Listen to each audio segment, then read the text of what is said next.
Hi students, welcome back to all four C-Learning chemistry classes. Today we are going to start session 28 of stoichiometry chapter, and we are in the concept of equivalent weight. In the previous session I have discussed about how to calculate equivalent weight of an element and an ion. Both the things yesterday I have discussed, and we are in the learning process of the formula approach for the calculation of equivalent weights. Let me continue that in today's session also. Now I am going to give you how to calculate the equivalent mass of an acid. Write down, students. Formula mass, nothing but molar mass divided by basicity. Formula mass divided by basicity. Immediate question: what is the basicity of an acid? Basicity is, I am writing here, please note down, number of H plus ions given by one species of an acid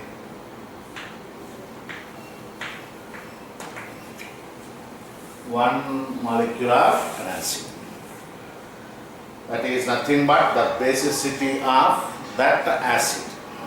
Let me give some examples. If the basicity one, you can simply call them as monobasic acids. I will give some examples. HCl, HNO3,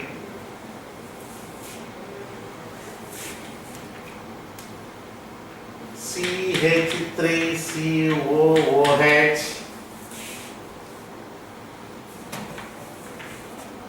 H3PO2, H3PO2. Some examples. If you observe the formulae, no doubt these two acids possess only one hydrogen atom, so you can simply say that they can furnish one H plus ion, so basicity we can fix that as 1. But coming to these two examples, this contains 4 hydrogens and as well as it contains 3 hydrogens, even though they are called as monobasic acids. So one should learn like this. Don't decide the basicity of an acid by observing its molecular formula. It is not true in all cases. Of course, on the molecular formula of these two acids, you can say simply monobasic acids, but by observing molecular formula of these two, you can't say that is monobasic acid. Means you need the structure and bonding present in that molecule, then only you can decide what is the basicity of that acid. Let me explain about this. This is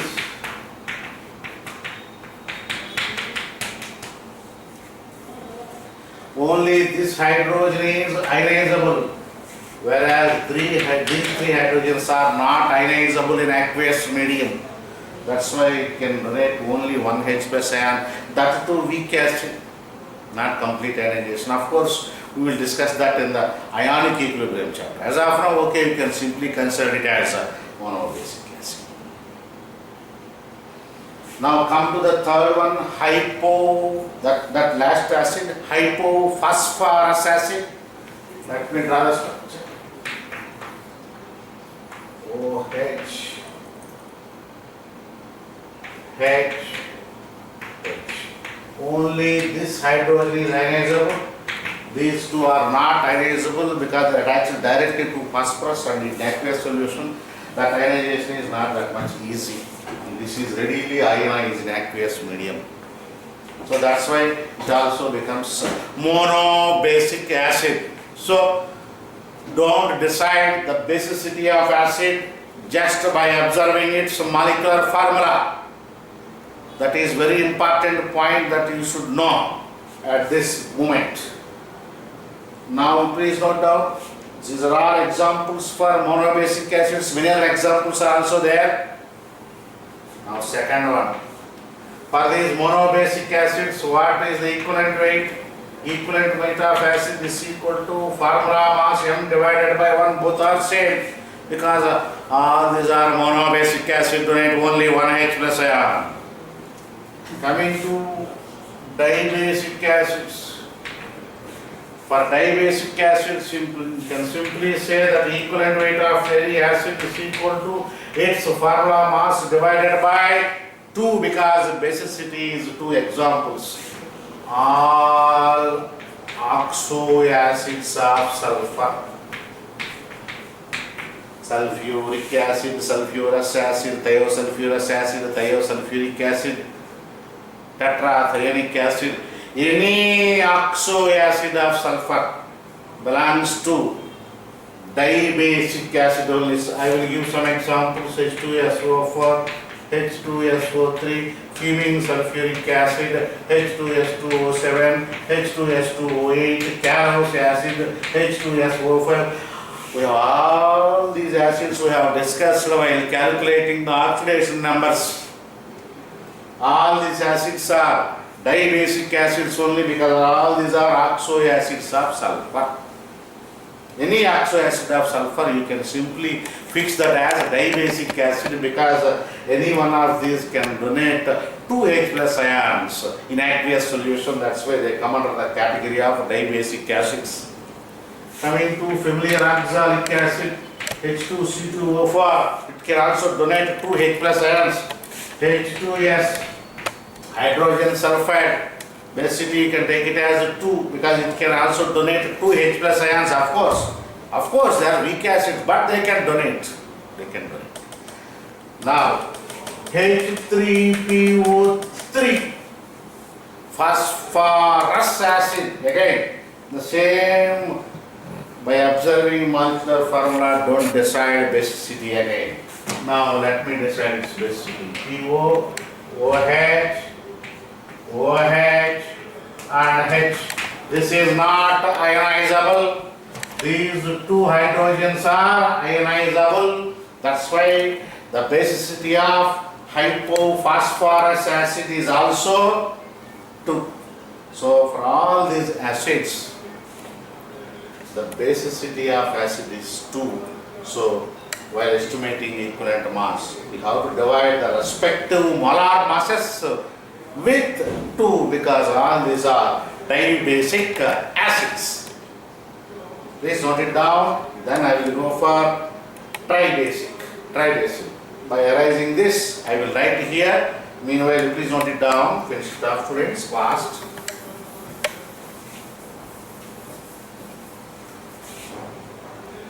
Tribasic.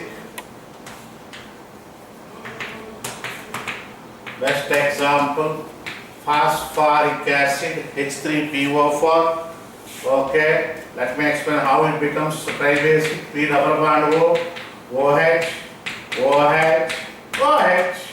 All the 3 hydrogens attached through oxygen can be ionizable in aqueous solution. So you can simply blindly fix that as a tribasic acid. Similarly, I will write here some example. Tetrabasic acid, H4P2O7 and H4P2O6. These 2 are best examples for tetrabasic acids because all the hydrogens are attached through oxygen in their structures and they can ionize and they can release 4 H plus ions.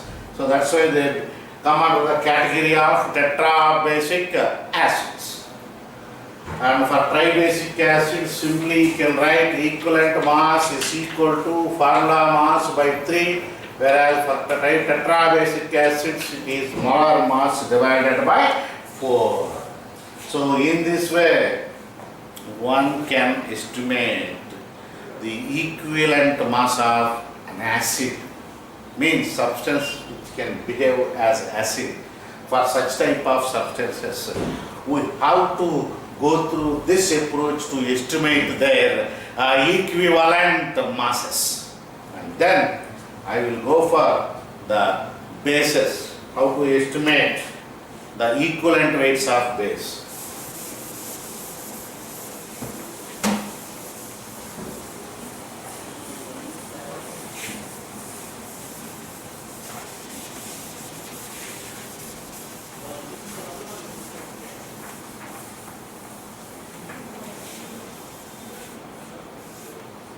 Okay, students, please note it down. Equivalent weight of base. Formula mass divided by acidity. Here, right, acidity means number of hydroxide ions given by one species or one molecule of a base. That is called the acidity of that base. Alkali metal hydroxides. Write down, students. All alkali metal hydroxides. Lithium hydroxide, sodium hydroxide, etc. All these are having only acidity as 1 because monoacidic bases. I am writing here monoacidic bases. Best examples are alkali metal hydroxides. The equivalent mass of them is equal to formula mass divided by 1. Similarly, diacidic bases, alkaline earth metal hydroxides. Best example, magnesium hydroxide, calcium hydroxide, etc. For all these type of hydroxide bases acidity is 2, so equivalent mass is equal to formula mass divided by 2. Aluminium hydroxide, this is acidity is 3. For this, molar mass divided by 3 because it is triacidic base. It can furnish 3 hydroxide ions in aqueous solution. Of course, weak acid, but it can furnish 3 hydroxide ions. That's why you can simply take that as by 3. As overall base, we can calculate it equivalent mass as formula mass divided by 3 like that. So next, we have to go for equivalent weight of oxidizing agent and as well as reducing agent. Let me go for that approach. Okay, students.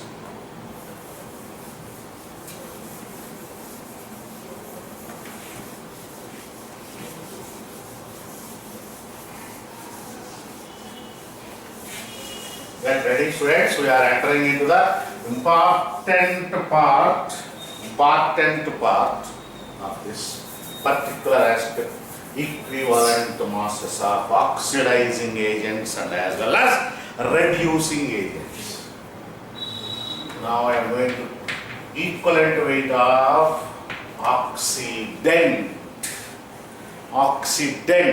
or oxidizing agent. It have to gain electrons. So how to estimate the equivalent weight of such oxidizing agent? The formula approach is equivalent mass of oxidizing agent or oxidant is equal to its formula mass divided by number of electrons, right friends, right now number of electrons gained by one species, gained by one species, that is one particular species. Okay, how to apply this? Let me give some important examples which you should remember compulsory, must and should. First example, I am going to take potassium permanganate where molar mass is 158.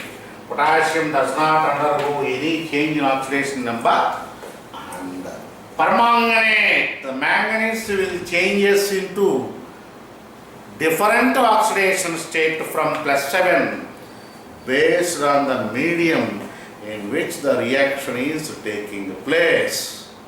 Because in the previous concept, that is balancing of redox reactions, I have explained you that in acidic medium permanganate will be always reduced to Mn+2, and in basic medium it is reducing to MnO2.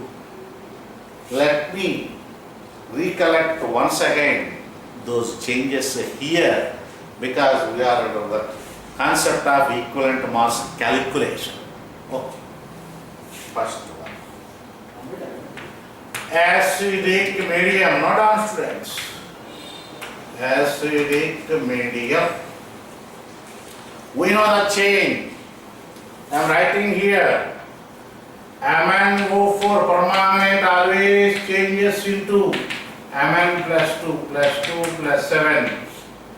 Change here, student, 5 electrons. It is accepting, gaining 5 electrons, one species. So equivalent mass is equal to formula mass 158 divided by the number of electrons gained by that oxidant, 5. 3 5s are 15. That is the equivalent mass of potassium permanganate when it is acting as oxidizing agent or oxidant in acidic medium. Right. Next. Let me write the next one. Write down, students. Basic medium or neutral medium or weak basic medium or weak alkaline medium.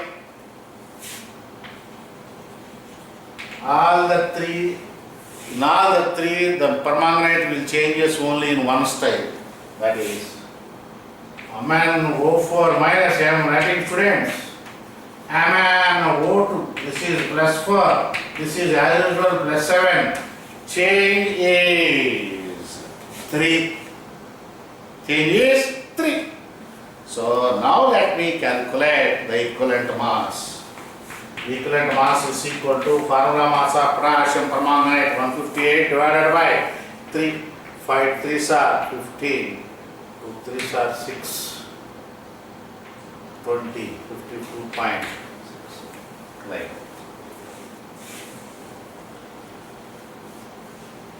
That is equivalent mass of potassium permanganate as oxidizing agent in either basic medium, nothing is mentioned, or neutral or weak basic medium, both the same. Now there is a special condition, one more, which we did not discuss in balancing of redox reactions. That is strong alkaline medium or basic medium. Strong alkaline medium or basic medium. Please write down the student. Write down the matter. Very, very important it is.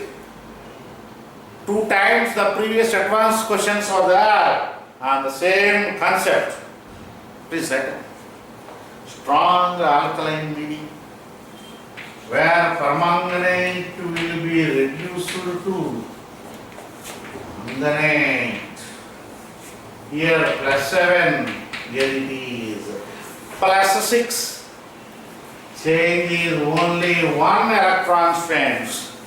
So simply you can write equivalent weight is equal to formula mass of potassium permanganate divided by 1. Both are same because only one electron change is there. So you may get one doubt, sir. You are writing MnO4 minus, but you have taken formula mass of total potassium permanganate because potassium ion does not undergo any change. It is alkali metal. There is been no change in its oxidation state. So no reduction, no oxidation. So it is a spectator ion in the equation. You can cancel out that particular ion in both sides.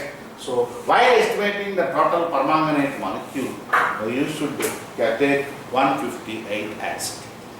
If he is asking only for permanganate species, then you can cut off that mass related to that atomic weight of potassium. You can simply name it. But that's why I kept the heading as potassium permanganate complete. Please note down, students. Then I will go for one more important oxidant. Many oxidants are there.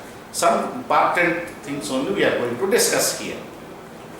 Here the major point is any oxidant or oxidizing agent should always gain electrons. That is the more important.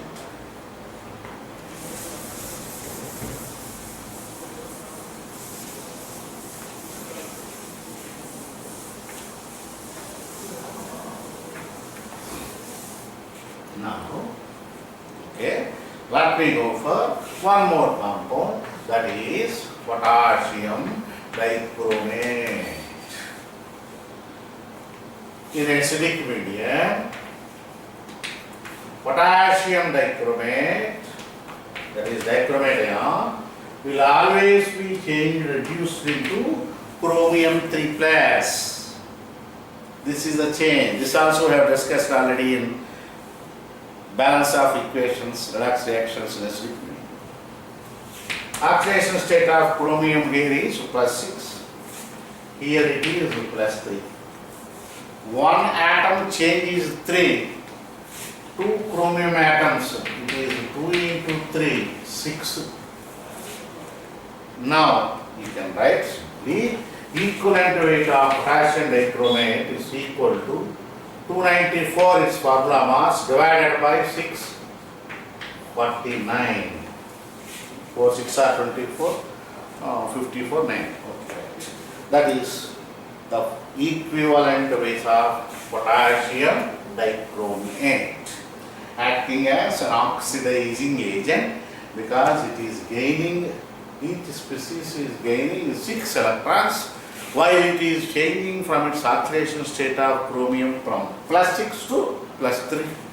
But in the compound itself 2 chromiums are there, both will get reduced and both the chromiums are acting as oxidizing agents here. That's why net change we should consider that as 6. So its equivalent weight is equal to 294 divided by 6, that is 49.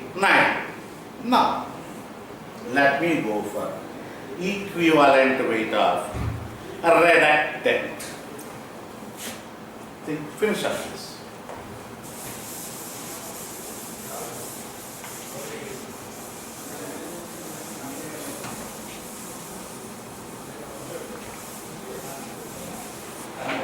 Okay, students, up to now we have discussed about the equivalent weight of oxidant. Now let me go for the equivalent weight of a reductant. I am writing a reductant. What is meant by reductant or reducing agent? Reductant or reducing agent should lose electrons, should readily lose electrons. That's why the equivalent weight of it can be estimated by the formula, that is formula mass divided by number of electrons lost by one species. Number of electrons lost by one species. Examples, so let me give oxalic acid. Oxalic acid. In this, the oxalate ion will be always oxidized to carbon dioxide in the chemical reactions. The oxidation state of carbon here is +3, and that of this carbon is +4, that we can calculate as per our rules. What is the change? Change per one carbon atom is 1, but in the species 2 such carbons are there. So you can write 2 into 1 equal to 2. So now I can write equivalent weight of oxalic acid is equal to formula mass 6424. 88 plus 290 divided by 2, that is 44.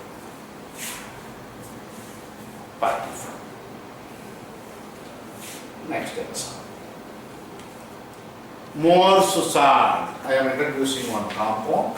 Actually, this is an important reagent what we are going to use in the laboratory, especially in the second academic year.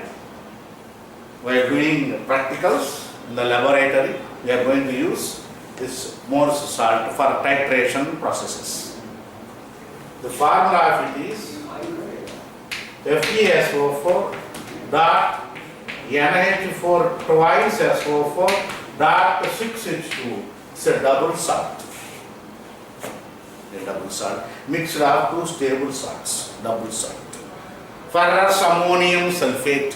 Simply you can call it as ferrous ammonium sulfate with 6 water molecules as a hydration. While it is involving in the chemical redox reactions, here iron is present in +2. So in this redox reaction, that iron is particularly changing from +2 to +3, whereas the oxidation states of any other elements present in that compound, that is sulfur, nitrogen, oxygen or hydrogen, does not change while it is involving in redox reactions. The only change takes place is the iron present in the +2 oxidation state in that Morse salt, while involving in the redox reactions, it will be oxidized to ferric, loss of electrons. Oxidized to ferric from ferrous. It means it acts as a reductant because it is losing electrons. The electrons can be added to other substance. That's why it can also act as a reducing agent. If you take the equivalent mass of this, you can simply write the formula mass divided by 1. Formula mass divided by 1.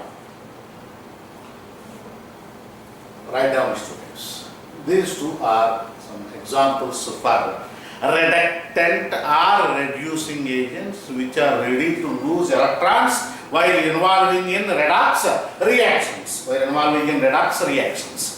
So with this I have completed equivalent mass of element, ion, acid, base, and then reductant and oxidant. Now let me go for equivalent mass of salt. How to estimate the equivalent weight of a salt?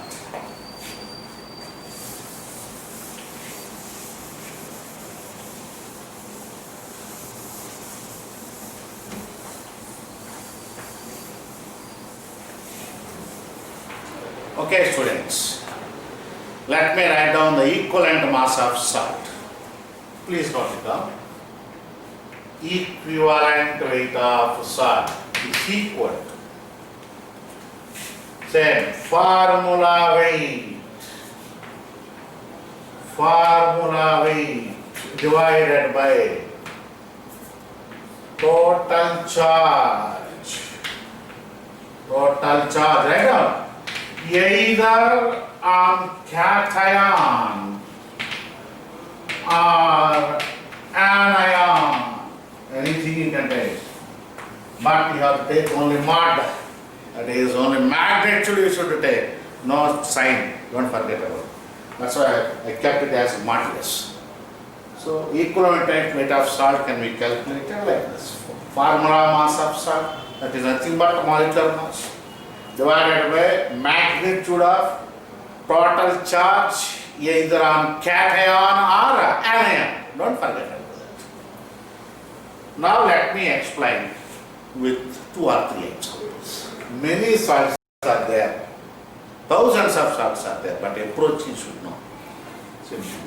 Now, I am writing equivalent weight of, say for example, magnesium sulfate. This is formed from Mg2 plus or SO4 2 minus.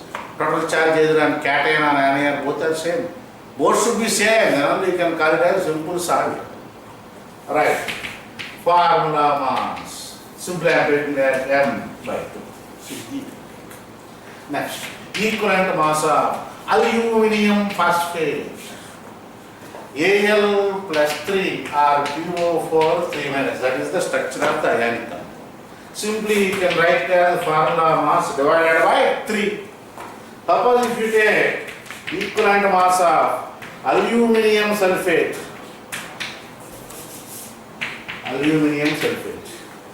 it contains 2 aluminum ions, 3 sulfate ions. See, concentrate here. 2 into 3, 6 positive charge, or 3 into 2, 6 negative charge. Either of those you can consider. So, simply you can write it as formula mass divided by 6. Like this, you can calculate the equivalent weight of salt by calculating the magnitude of total charge either on cation or anion. Yes, students?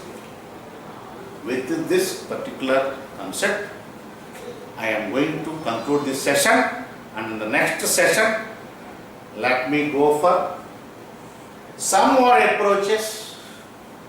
One more formula approach is there. After completion of that, let me go for conceptual and logical approach of estimation of equivalent masses in different aspects. So, I am going to conclude this session. Thank you.